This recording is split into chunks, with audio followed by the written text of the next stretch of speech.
السلام علیکم، welcome back to another video. تو آج آپ کو واقعہ جو سنانے جا رہے ہیں یہ حضرت سلیمان اور چونٹیوں کی جو مرکہ کے درمیان ایک مکالمہ ہوا تھا، یہ اس کا واقعہ ہے۔ تو یہ آپ کو پتہ کافی زیادہ لوگ اس کو سٹوری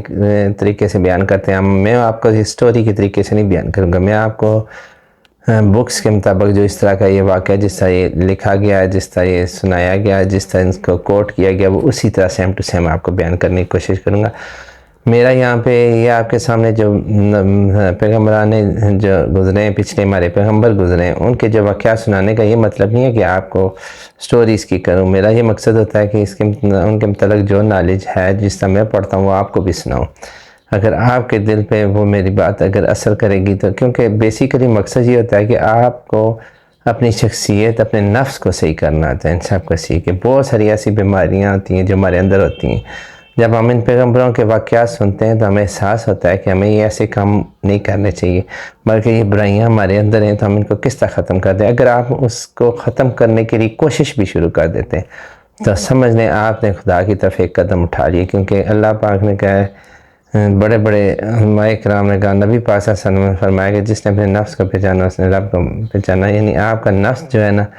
اللہ تعالیٰ انسان کی شرک سے زیادہ بھی قریب اسی وجہ سے ہوتا ہے کہ آپ کو نفس جو ہوتا ہے وہ آپ کی عادتیں ہوتی ہیں، عادات ہوتی ہیں۔ اگر آپ اپنی عادات کو کنٹرول کرتے، بری عادتوں سے جان چھڑاتے ہیں، تو یہ بھی ایک قسم کا آپ اپنے نفس کو پاک کر لیتے ہیں، اور اس کے سلسلے میں آپ کا ایک بڑا ہوا قدم سمجھ لیں آپ کو اللہ کو آپ کی نیت کا پتہ چل جاتا ہے، اور وہ اللہ تعالیٰ بخشنے والا ہے، وہ اللہ تعالیٰ معاف فرمانے والا ہے، وہ پھر مدد کرتا ہے آپ کو ان برائیوں سے جان چھڑوانے میں۔ تو اس لیے واقعات بیان میں کرتا ہوں کہ ہو سکتا ہے آپ کی بھی اور میرے بھی نفس کی بھی اسی طرح درستگی ہو، صاف ستھرائی کرنے کا مجھے بھی موقع ملے اپنے نفس کی، تو اسی لیے یہ بیان کرتا ہوں۔ تو اللہ پاک ہماری ان کوششوں کو قبول فرمائے، اس لیے ویڈیو کو لائک اینڈ شیئر کریں اور چینل کو لازمی سے سبسکرائب کر دیں۔ بڑھتے ہیں جی آج کی ویڈیو کی طرف، کیونکہ کافی ٹائم پچھلے کچھ دنوں میں دوست اب فرما رہے تھے کہ آپ بہت زیادہ ٹائم اس طرح ضائع ہو جاتا ہے، تو میں کوشش کروں گا کہ آج فوراً سے آپ کو اس واقعے کی طرف لے چلنا کوشش کریں گے، ایک ہی اس کی ایپیسوڈ میں اس کو مکمل کریں، لیکن اگر جس طرح ممکن ہو سکا اس طرح کرتے ہیں۔ بڑھتے ہیں جی آج کی ویڈیو کی طرف۔ تو کہتے ہیں کہ ایک مرتبہ جو حضرت سلمان جو تھے، وہ جن انسانات کے عظیم الشان لشکر کے جلوں میں سے ایک جگہ تشریف لے جا رہے تھے۔ لشکر کی کثرت کے باوجود کسی طبقہ کے افراد کے بھی یہ مجال نہ تھی کہ وہ اپنے درجے سے اور رتبے کے خلاف آگے پیچھے ہونے کی بے ترتیبی کا مرتکب ہو سکے۔ سب فرما بردار لشکریوں کی طرح حضرت سلمان کی ہیبت سے اسے اپنے اپنے قرینہ سے فوج در فوج چل رہے تھے کہ لشکر چلتے چلتے ایک ایسی وادی میں پہنچا جہاں چونٹیاں بے شمار تھیں اور پوری وادی ان کا مسکن بنی ہوئی تھی۔ چونٹیوں کے بادشاہ نے لشکر کی اس کثیر انواع کو دیکھ کر اپنی امت سے کہا کہ تم فوراً اپنے اپنے بلوں میں گھس جائے۔ سلمان اور سلمان کے لشکر کو کیا معلوم کہ تم اس کثرت کے ساتھ وادی کی زمین پر رینگ رہی ہو، نہ معلوم ان کے گھوڑوں پیادوں کے نیچے تم میں سے کتنی تعداد میں جو ہے نا چونٹیاں بے خبری میں روندی جائیں۔ حضرت سلمان نے چونٹیوں کے بادشاہ کی یہ باتیں سنی تو ان کو ہنسی آ گئی اور اس کے عاقلانہ حکم کی داد دینے لگے۔ قرآن پاک میں جو اس واقعے کا آپ کو میں بتاؤں کہ یہاں سے میں آپ کو قرآن پاک میں جس طرح اس کو بیان کیا گیا، قرآن پاک میں اس واقعے کو اس طرح بیان کیا کہ بے شک ہم نے داؤد اور سلمان کو علم نبوت بخشا۔ ان دونوں نے کہا کہ تعریف ہے اللہ کے لیے جس نے ہم کو اپنے بہت سارے مومن بندوں پر فضیلت دی، اور داؤد کا وارث سلیمان ہوا۔ اس نے کہا، اے لوگوں، ہم کو پرندوں حیوانات کی بولیوں کا علم دیا گیا ہے اور ہمارے لیے ہر شے جو مہیا کر دی گئی ہے، بے شک یہ خدا کا کھلا ہوا فضل ہے۔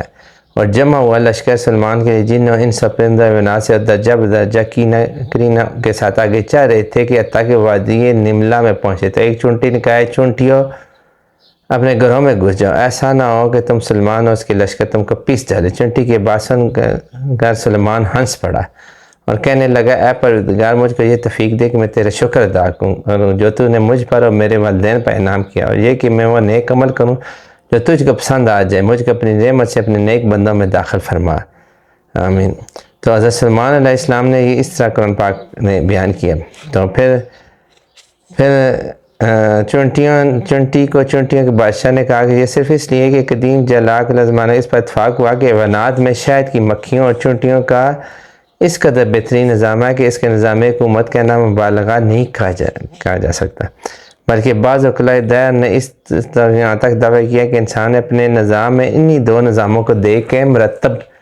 یعنی کیا یہ دعویٰ اپنی جگہ کتنا ہی اور لیکن بات یہ ہے کہ سارا کچھ اسی کو دیکھ کے انہوں نے اس حقیقت کا تسلیم کرنے کے بعد بآسانی یہ کہا جا سکتا ہے کہ حکم دینے والا نملہ وادی نملہ کا بادشاہ یا سردار ہی ہوگا۔ وادی نملہ کس جگہ واقع اس سوال کے جواب میں اگرچہ بہت سے مقامات کا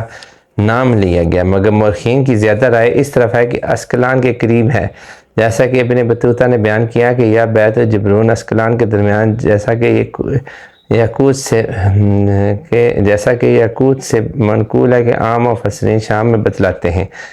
اس سوال کے علاوہ یعنی شام میں بتاتے ہیں۔ اس سوال کے علاوہ اس مقام پر اور بھی چند سوالات پیدا کیے گئے، مثلا حکم دینے والی چونٹی کا نام کیا تھا، وہ چونٹیاں کے قبائل میں سے کس قبیلے سے تھی، ان کی جسامت کس قدر تھی وغیرہ وغیرہ۔ پھر اسرائیلی داستانوں اور یہودی خرافات ان کے جوابات دینے کی صحیح کی گئی مگر یہ سب بحثیں بیکار تھی۔ قرآن پاک اور حدیث رسول صلی اللہ علیہ وسلم اس قسم کی لغویات سے پاک ہیں۔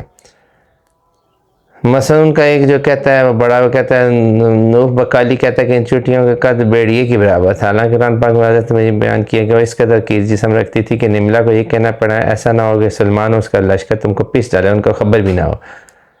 چنانچہ یہ بیتو کسی بات ہے۔ اس واقعے کا ذکر قرآن پاک کا مقصد یہ ہے کہ جب آیت بالا سے قبل اس نے یہ بیان کیا کہ حضرت داؤد حضرت سلمان اللہ تعالیٰ نے علم منتقل عطیر عطا فرمایا اور یہ ان کی عظمت و شان کا ایک نشان تھا، تو اس نے مناسب سمجھا کہ دو واقعات اس حصے کے ایسے بیان کر دیے جائیں جسے مخاطب کو اس مسئلے کی کسی قسم کا تردد و شک باقی نہ رہے، اس کو علم یقین ہو جائے۔ قرآن پاک جس حیثیت سے اس کا ذکر کیا اس کے پیش نظر علم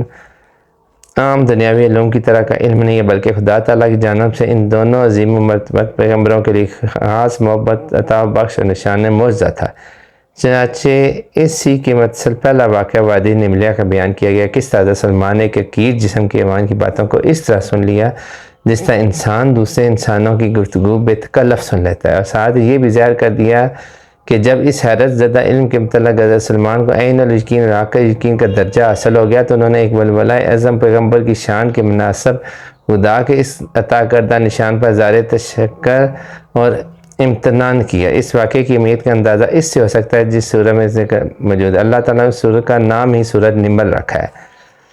یعنی یہ سورہ نمل ہے، ٹھیک ہے جی۔ نملہ سے انسانوں کا انبیاء کثیر مراد یعنی وہ وادی میں چونٹیوں کی طرح بے شمار تھے۔ خوف تھا کہ کہیں سلمان علیہ السلام کا لشکر ان کو روڑ نہ ڈالے۔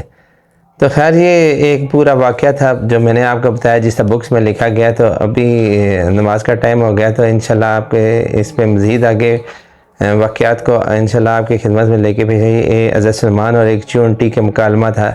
نمل میں، وہ آپ کے سامنے بیان کیا تھا۔ اگر آج کی ویڈیو آپ کو اچھی لگی ہو تو لائک اینڈ شیئر کریں، چینل کو لازمی سے سبسکرائب کر دیں۔ ملتے ہیں نیکسٹ ویڈیو میں جی، اللہ حافظ۔